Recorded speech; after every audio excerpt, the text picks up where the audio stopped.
안녕하세요. 호우 디자인입니다. 이번 시간에는 작업 시간이 부족할 때 사용하면 도움이 되는 V-Ray 엣지 텍스 재질에 대해서 같이 한번 배워보도록 하겠습니다. 자, 오브젝트를 모델링하지 않고 모서리를 둥글게 표현하는 방법인데요.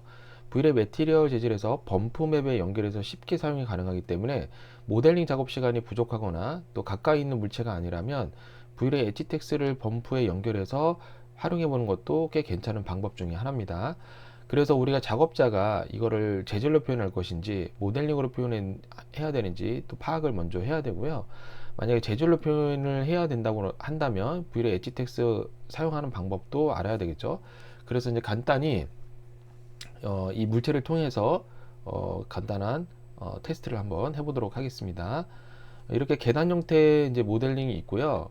환경 세팅은 V-Ray 라이트 중에서도 돔 라이트를 세팅을 해줬고, 돔 라이트에서는 맵에다가 V-Ray 비트맵 연결해서요, HDRI를 이렇게 연결을 해 주었습니다. 자, 합성을 할 거기 때문에 우리가 렌더링에서 여기에 보면 엔바이러먼트 있죠? 단축키는 8번입니다. 자, 이게 배경에 나타나서 합성을 해야 되기 때문에 이 드래그 앤 드롭을 이용해서 여기에다가 인스턴스 카피를 해 주시고요. 그 다음에 이 이제 그림자만 받는 거잖아요. 이 바탕은, 이 플랜은 이 오브젝트의 그림자만 받는 용도로 사용을 할 거기 때문에 재질은 그냥 무채색으로 적용을 해 주시고, 마우스 오른쪽 버튼 눌러서 V-Ray 프로퍼티스에 들어가서 매트를 체크를 해줍니다. 자, 매트 오브젝트 렌더링이 걸리면 안 되니까 체크해 주시고, 또 이 플랜이 오브젝트에 반사가 되면 안 되기 때문에 매트 포 리플렉션을 체크를 해줍니다. 그 다음에 채널은 재배시킬 것이기 때문에 알파 컨트리뷰션에서는 마이너스 1을 입력을 해주고요. 자, 그리고 섀도우를 체크를 해 주도록 하겠습니다. 이제 그림자를 받아야 되겠죠? 자, 그리고 그림자에 관련된 채널을 생성하고 싶으시다면 여기서 어펙트 알파를 체크를 해주면 이 그림자에 관련된 그림자의 채널이 생성이 됩니다. 자, 이 상태에서 세팅은 다 끝났고요. 여기서 클로즈 눌러서 해주시면 되겠고, 자, 피지컬 카메라를 이렇게 선택하다 보면 움직일 수가 있겠죠. 그래서 탑에서 보면은 탑을 클릭해 보시면, 자, 이렇게 카메라 뷰에 가셔서 카메라 뷰 여기 보면 이름 써 있죠. V-Ray Cam 001이라고 되어 있는데 여기서 셀렉트 카메라를 선택하면 카메라를 탑에서 선택하지 않더라도 뷰포트에서 선택하지 않더라도 바로 이렇게 편집할 수 있도록 V-Ray 피지컬 카메라의 환경 설정을 할 수 있는 편집창으로 들어가게 됩니다. 자, 이렇게 해서 하시면 되겠고요. 뭐 세팅은 간단하니까 어렵지 않게 세팅을 하실 수 있으리라 생각합니다. 자, 이 상태에서 렌더링을 한번 걸어보도록 할게요. 렌더링을 한번 걸어보도록 하겠습니다. 아까 이건 재질을 제가 적용해서 테스트했던 거고, 자, 렌더링은 무채색으로 미디엄 그레이로 렌더링이 되고 있고요. 반사를 적용했기 때문에 반사가 비춰지고 있죠. 그 다음에 그림자가 생성이 됐습니다. 그림자가 이렇게 만들어진다는 것은 빛이 이렇게 들어오고 있다는 얘기겠죠. 우리가 V-Ray 돔라이트에서도 보면 아시겠지만 햇빛이 들어오는 방향이 있어요. 그래서 자, 이 돔라이트에 여기 보면은 자, 호리진 로테이션이라고 되어 있죠.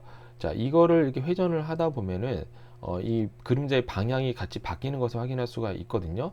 그러니까 빛이 들어오는 방향성이 있다는 얘기예요. 그래서 이 호리진 로테이션의 그림자의 위치나 하이라이트 부분의 위치를 변경하고 싶으실 때는 이 호리진 로테이션을 이동해 주시면 그림자와 하이라이트의 영역을 변경할 수 있다라는 거 알아두시면 되겠습니다. 자, 이 상태에서 나무 재질 한번 넣어 볼게요. V-Ray 일단 매티리얼 기본 재질을 갖고 들어오고요. 자, 여기에서 비트맵을 이용하셔도 되고 아니면 여기에서 맵에서 V-Ray에서 V-Ray 비트맵을 이용하셔도 됩니다. 자, 제가 이제 여기서 뭐 V-Ray UVW 랜더마이즈나 이런 거를 사용하는 게 아니기 때문에 그냥 기본 일반 비트맵을 사용하도록 하겠습니다. 여기서 디퓨즈 눌러주시고, 자, 적용을 하면 되겠죠. 적용은 여기 보면은 Assign Material to Selection 이라고 되어 있죠. 내가 선택한 재질에 적용을 하는 겁니다. 자, 적용을 했고 UVW 맵을 적용해서 지금 물체의 재질이 보일 수 있도록 세팅을 했습니다. 이 상태로 렌더링을 걸어보면요. 자, 렌더링이 되고 있죠. 자, 이렇게 렌더링이 되었고요. 여기에다가 VLA 엣지 텍스트 재질을 한번 적용을 해 보도록 하겠습니다. 자, VLA 엣지 텍스트를 불러와 볼게요. 여기서 맵에서 VLA 보면 VLA 엣지 텍스트가 있습니다. 있죠? 자, 이 엣지 텍스트를 어디에다 연결을 해야 되냐면 범프에다가 이렇게 연결을 하도록 할게요. 자, 범프에서 레디우스 반지름 값에 따라서 모서리가 둥글게 되는 것이기 때문에 1mm를 적용을 하고, 자, 렌더링을 다시 걸어 보도록 하겠습니다. 자, 언뜻 봐도 딱 모서리가 둥글게 표현되는 것을 확인할 수가 있죠. 자, 디테일하게 보이는 제품 같은 제품 모델링을 해서 렌더링을 걸어야 될 때에는 이렇게 VLA 엣지 텍스트를 사용하면 조금 더 눈에서 거슬릴 수는 있어요. 근데 인테리어나 익스테리어, 그러니까 건축 CG를 하는 분들에게는 꽤 괜찮은 방법 중에 하나이기 때문에 꼭 VLA 엣지 텍스트를 이용해서 또 많은 부분을 표현하기도 합니다. 자, 보면은 이렇게 둥글게 모서리가 이렇게 둥글게 표현되는 것을 확인할 수 있고, 이 내부에서 꺾이는 부분도 이렇게 라운드가 된 것을 확인할 수가 있죠. 그리고 옆면에서 이렇게 꺾이는 부분도 마찬가지고요. 그리고 이제 빛이 이렇게 둥글게 되면은 빛이 받는 부분이 더 많아지기 때문에, 자, 이렇게 빛 받는 부분, 이렇게 둥글게 튀어나온 부분들은 조금 더 하이라이트가 표현이 되는 것을 우리가 확인할 수가 있습니다. 자, 여기서 이제 카메라가 좀 어둡잖아요. 지금 렌더링 걸린 게 어둡기 때문에 여기에서 잠깐 꺼주시고요. 여기서 아까처럼 VLA 캠 001 선택하고 셀렉트 카메라 여기 선택해 주신 상태에서 여기서 조리개 값을 한 2 정도로 한번 낮춰 보도록 하겠습니다. 자, 그리고 다시 렌더링 한번 걸어 보도록 할게요. 그럼 훨씬 더 밝아진 것을 볼 수가 있죠. 이게 너무 밝아졌죠? 그래서 그러면 여기 3 정도로 맞춰 주시고 다시 렌더링을 좀 해보도록 하겠습니다. 자, 요 정도가 딱 적당할 것 같고요. 그 다음에 우리가 아까 HDRI에서 한 6 정도 적용을 해줬고요. 여기에서 여기 수치를 살짝만 올려볼게요. 지금 여기 보면 필름 스피드 ISO가 있고요, 셔터 스피드가 있는데 이 스피드가 두 개가 들어가잖아요. 필름 스피드는 말 그대로 ISO, 빛의 민감도를 표현합니다. 그러니까 빛의 민감도는 뭐냐면 어떤 사람은 간지럼을 똑같이 태웠는데 어떤 사람은 격하게 반응하는 사람이 있고 어떤 사람은 덜 반응하는 사람이 있잖아요. 그 민감도를 조정하는 거라고 생각하시면 되겠습니다. 그래서 ISO 값을 100에서 120 정도로 민감도를 높여주는 거예요. 그러면 동일한 빛이 들어왔다 하더라도 반응하는 어떤 결과치는 달라질 수 있는 거거든요. 그래서 ISO 값의 수치가 올라가면 올라갈수록 작은 빛에서도 민감하게 반응을 하기 때문에 밝게 표현이 됩니다. 단 빛의 양은 변화가 없죠. 빛의 양은 변화가 없기 때문에 어차피 동일한 빛을 가지고 민감도만 달라지게 한 것이기 때문에 이 수치를 너무 많이 올려버리면 노이즈가 발생해요. 렌더링 걸었을 때. 그래서 우리가 사진을 찍었을 때 이 ISO를 높게 설정을 하잖아요. 뭐 1500, 2000 막 이렇게 설정을 하면 사진을 찍었을 때, 그리고 확대를 했을 때 사진의 노이즈가 껴서 사진이 촬영되는 것을 많이 보셨을 거예요. 그게 이제 ISO 때문에 그런 거고요. 그 다음에 셔터 스피드는 말 그대로 조리개, 빛을 받아들이는 그 조리개가 닫히는 속도가 느린 거예요. 느리고 빠른 것을 세팅하는 그 옵션이라고 보시면 되겠습니다. 그래서 200에서 300으로 높이면 속도가 빨라지는 거잖아요. 그러면 빛은 어때요? 더 적게 들어오겠죠. 찰칵 하는 거라. 왜냐하면 구멍이 열려 있는 시간이, 노출 시간이 많아지기 때문에 속도가 느리면 그만큼 빛을 많이 받는 거고요. 그 다음에 속도가 정말 빠를 때는 그만큼 빛을 받는 양이 적어지기 때문에 좀 어두워지는 거고요. 그래서 밝히려고 하신다고 그런다면 셔터 스피드를 당연히 낮춰야 되겠죠. 빛이 노출되는 그 시간이 더 많아지기 때문에 그런 거죠. 자, 여기서 렌더링 한번 걸어보면 조금 더 밝아진 것을 확인할 수 있죠. 왜요? 아까처럼 ISO 값을 100에서 120으로 높였기 때문에 전체적인 씬이 밝아지게 되는 겁니다. 자, 이 상태에서 이제 밝기는 이 정도면 된 것 같고요. 자, 여기에서 우리가 이 범프 재질의 나무 재질도 보면 나무도 거칠거칠하잖아요. 자, 이런 범프 재질을 좀 표현을 하고 싶은데요. 자, 여기에서 우리가 나무 재질 시프트를 통해서 복사를 해 주시고요. 여기서 컬러 콜렉션을 연결해 줍니다. 컬러 콜렉션은 예전 버전에 쓰는 사람들, 뭐 2009 버전이나 10 버전 이렇게 쓰시는 분들은 이 컬러 콜렉션이 옛날엔 플러그인으로 들어가 있었어요. 근데 이제는 맥스에 완전히 들어가 있기 때문에 플러그인 설치 없이 사용이 가능하다는 점, 되게 좋은 거죠. 그러니까 뭐냐면 포토샵에서 휴 세츄레이션이 있죠. 자, 그리고 그런 기능과 유사하다고 보시면 되겠습니다. 자, 비트맵을 여기 맵에다가 연결해 주시고 아무런 변화가 없죠, 아직은. 자, 여기에서 채도 값을 쭉 빼주도록 할게요.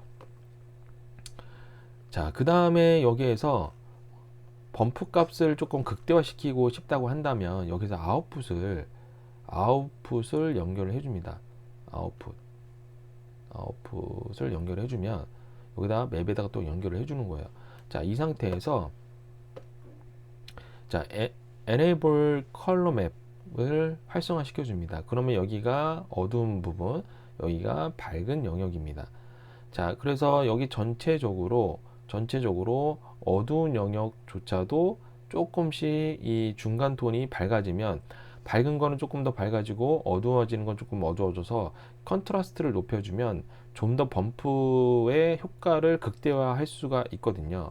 그래서 여기에서 베이지로 만들어 주신다면 이렇게, 그 다음에 얘는 살짝 올려줄게요. 이렇게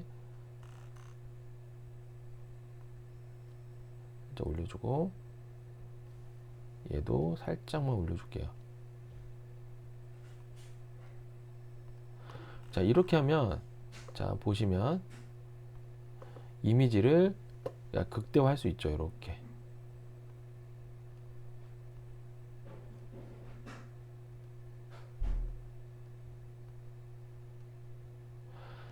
자, 여기에서 범프 재질을 여기다가 이걸 빼고요. 여기다가 적용을 해준 상태에서, 자, 반사도 마찬가지예요. 어두운 영역은 반사가 좀 덜하고, 그 다음에 밝은 컬러 쪽에서는 어때요? 반사가 좀 심하죠. 그래서 그런 부분들 좀 표현을 하기 위해서 얘를 하나를 더 복사를 하셔갖고,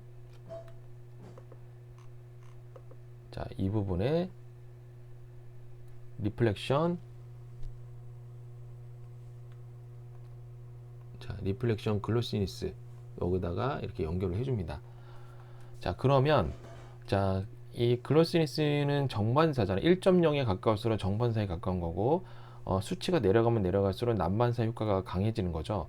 자, 우리가 빛이 퍼짐 정도는 정반사가 아니고 난반사에 가까울수록 빛이 퍼짐이 세지죠. 왜냐면 표면이 거칠거칠하기 때문에 빛이 딱 들어왔을 때 그 입자가 거칠거칠하기 때문에 사방으로 튕겨져 나가기 때문에 하이라이트 범위가 넓어지는 거예요. 그래서 이렇게 밝은 영역에 가까운 것은 약간 정반사에 가까운 글로시니스 1.0에 가까운 효과를 보면 된다고 생각하시면 되고요. 완전히 흰색에 가까운 것일 때는, 그래서 어두운 톤에 가까우면 가까울수록 이 수치가 낮아진다고 보시면 됩니다. 그러니까 거칠다는 얘기죠. 그래서 이런 부분들은 좀 더 조정을 할 수가 있다는 거죠. 아웃풋에서 얘도 이렇게 아웃풋을 이용해도 되고요. 아니면 또 다른 방법이 있습니다. 아까 우리 컬러 있죠. 컬러 콜렉션에서 여기에서 감마 값을 조정해 주셔도 돼요. 예를 들어서 뭐 1.5다. 그럼 이렇게 밝아지죠. 전체적으로. 자, 이렇게 해서 감마 값을 조정해서 컨트라스트를 높여줄 수도 있습니다. 2.0 해볼까요? 그럼 밝은 영역이 훨씬 많아지죠. 그리고 어두운 영역이 점점 좁아지죠. 그러니까 이게 거친 표면보다는 매끈한 표면이 더 많아지는 거죠. 밝아지는 거기 때문에. 어쨌든 이것을 여기에다가 이렇게 연결을 해보도록 하겠습니다. 자, 그리고 렌더링 한번 다시 걸어보도록 할게요. 아까와는 좀 분명히 다르거든요. 자,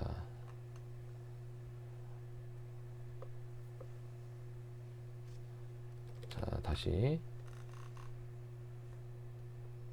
범프 연결됐고요. 글로시는 연결됐죠. 왜 표현이 안 됐을까요? 반사가 없기 때문에 그런 거죠. 반사를 이렇게 적용을 하도록 하겠습니다. 완전히 적용을 할게요.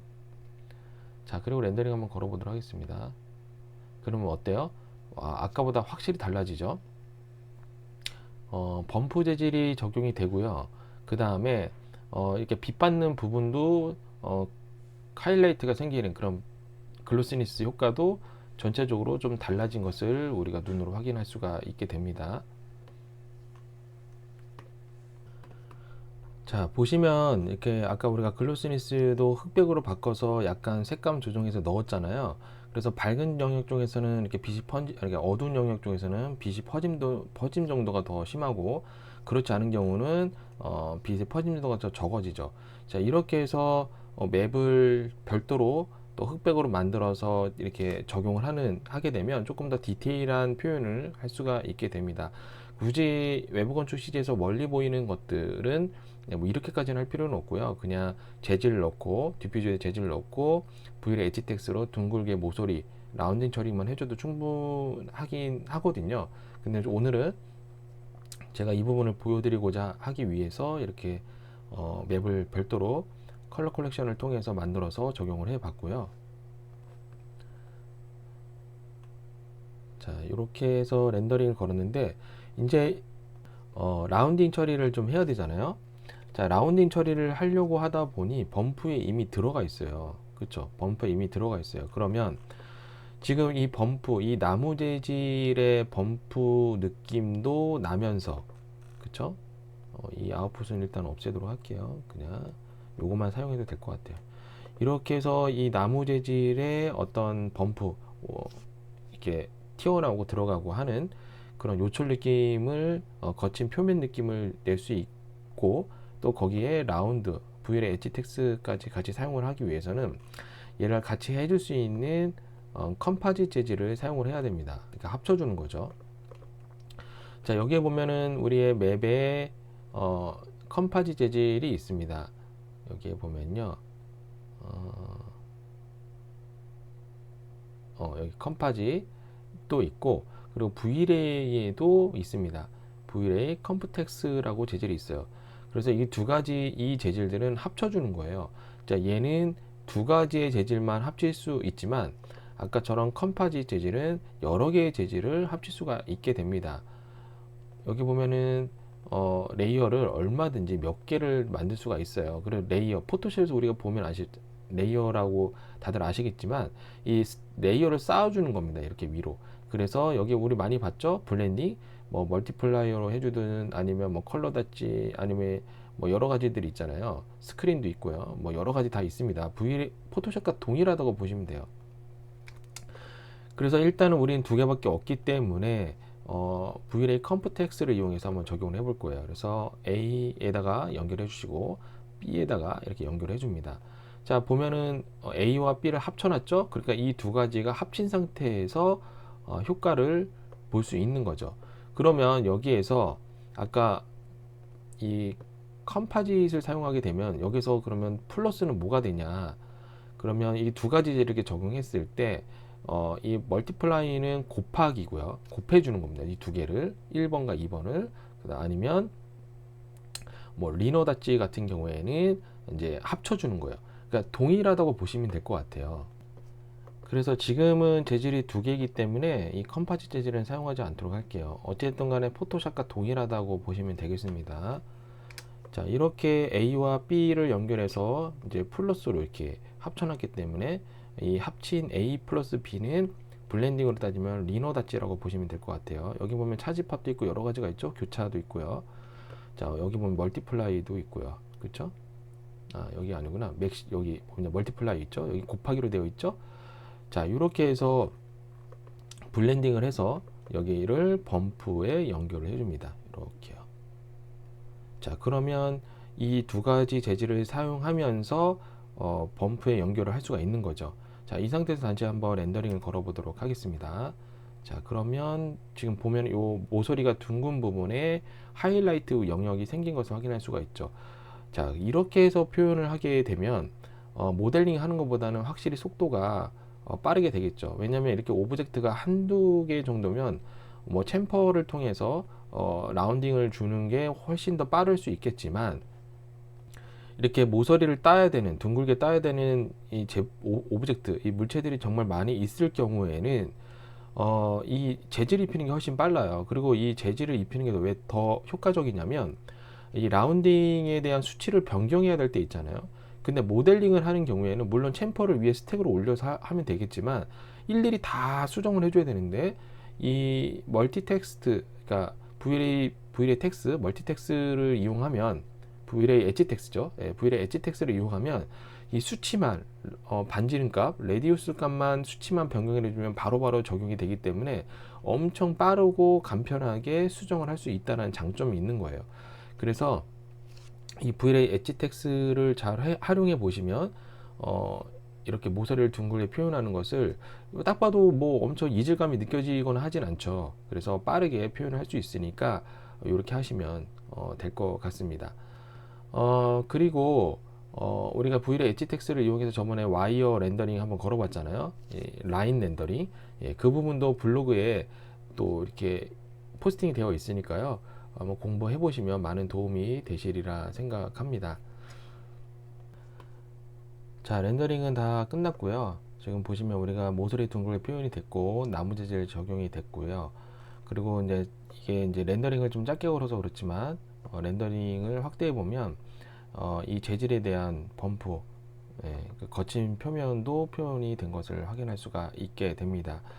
자, 오늘 내용을 좀 정리해 보자면요. 오늘 재질은 우리가 V-ray 엣지 텍스를 배워봤고요.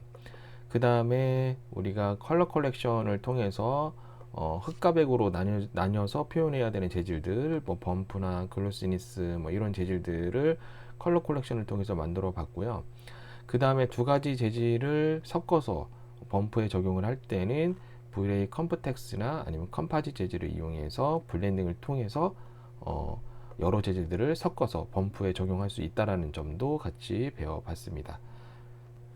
자, 모서리를 둥글게 표현하고 싶을 때는 V-ray 엣지 텍스만 기억해 놓으셨다가 꼭 필요할 때 한번 적용해 보시면 많은 도움이 되시니까요. 같이 한번 공부해 보시면 좋을 것 같고요. 저희 호우 디자인 블로그에 보시면 많은 내용들이 있고, 또 특별히 건축 CG를 공부하고 싶으신 분들은 리터치까지도 공부를 해야 되는 부분이 있기 때문에 맥스만 가지고는 건축 CG를 하기가 어렵습니다. 그래서 전반적인 공부가 꼭 필요하기 때문에 저희 호우 디자인에 문의 주시면 어떻게 공부를 해야 되는지 친절하게 답변을 드리도록 하겠습니다. 자, 오늘도 수고 많이 하셨고요. 다음에는 더 좋은 내용을 가지고 돌아오도록 하겠습니다. 지금까지 호우 디자인이었습니다.